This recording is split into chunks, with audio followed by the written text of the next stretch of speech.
An damfari Abubakar Bashir mai shadda maƙudan kuɗaɗe a TikTok.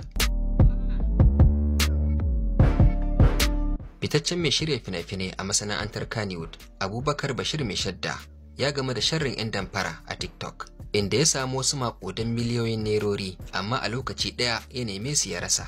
To shin ina kuɗin suka tafi? Me ya faru? Za mu fahimci komai a wannan labarin. Kamar yadda aka sani, a wannan zamanin akwai mutanen da kwata-kwata ba su da wata sana'a sai TikTok. Ba sa komai, ba sa chess, ba sa as. Abin da suka sani kawai wajen neman kuɗinsu shine TikTok. Kuma ba wai tallata wasu kayan siyarwarsu suke yi a TikTok ɗin ba domin su samu masu siya. Sannan ba wasu ne suke kirawo su ba su talla domin su tallata musu kayansu a kan shafinsu. Duka babu ko ɗaya, amma dai sana'arsu TikTok ce, da ita suke ci, da ita suke sha.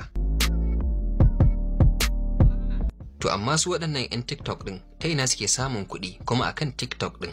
Kuma gashi ba wasu kayansu na sayarwa suke tallatawa akan shafin nasu ba, sannan ba wasu masu kayan sayarwa ne suke ba su talla ba, amma duk da haka ba su dogara da komai ba a wajen neman kuɗinsu sai TikTok. To irin waɗannan suna samun kuɗinsu ne akan TikTok ta hanyar yin shirin kai tsaye a TikTok ɗin, wato live program. Idan mutum yana da mabiya a TikTok, musamman idan mabiyan nasa suna da yawa sosai, to idan ya buɗe shirin kai tsaye akan shafin nasa wato live program, sai ya samu dandazon mutane da za su shiga cikin shafin nasa a yi hira ko kuma a tattauna wasu maganganu na daban.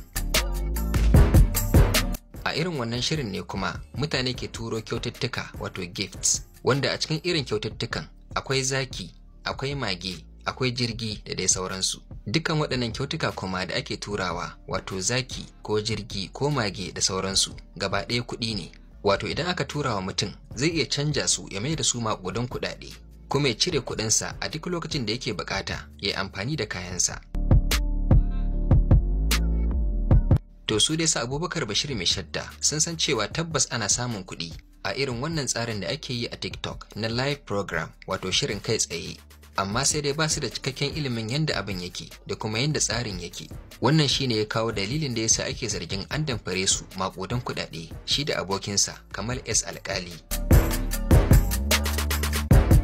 Abokin Abubakar Bashir mai shadda, wanda shi ma mashirin fina-finai ne a masana'antar Kannywood sannan mai bada umarni wato Kamal S Alƙali, shi ne ya kawo wannan magana ya kuma wallafa ta akan shafukansa na sadarwa, inda ya ce a cikin shirin kai tsayen da suka yi a TikTok akwai Samha Inuwa a cikin shirin. Sannan ita Samha ta san komai akan shirin kai tsaye na TikTok tunda kusan kowane lokaci tana yi. Amma dai Kamal S Alƙali ya ce baya zargin Samha a wannan gagarumar damfara da aka yi musu. Salamu alaikum jama'a.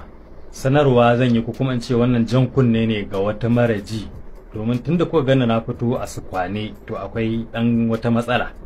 Duk da dai tana hannun hukuma kuma muna shirye-shiryen daukan mataki, amma abin da yasa zan jawo hankalin matasa musamman yaya mata a wannan kafa ta TikTok ko kuma social media gaba ɗaya shine domin su kiyaye, domin abin da wannan yarinya ta yana so ya zubar da kimar yaya mata kuma a ɗauke su kamar wasu mutane waɗanda suke ba su da ko riƙon amana ko kuma ba su da karamci ko kuma suna da saurin butulci.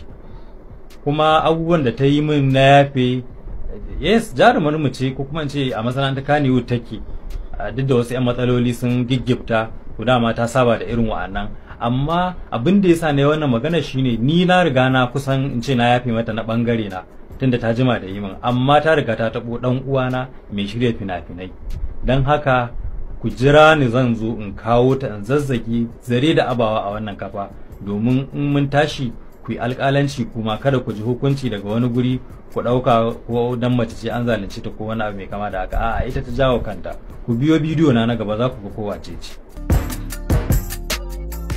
To bayan Kamal S Alƙali ya yi wannan magana wadda bai buɗe komai ba bai kuma fayyace komai ba, amma wasu da suka san maganar sai suka fara zargin cewa Samha Inuwa ce kuma akan ta yake wannan magana. Sai dai Kamal S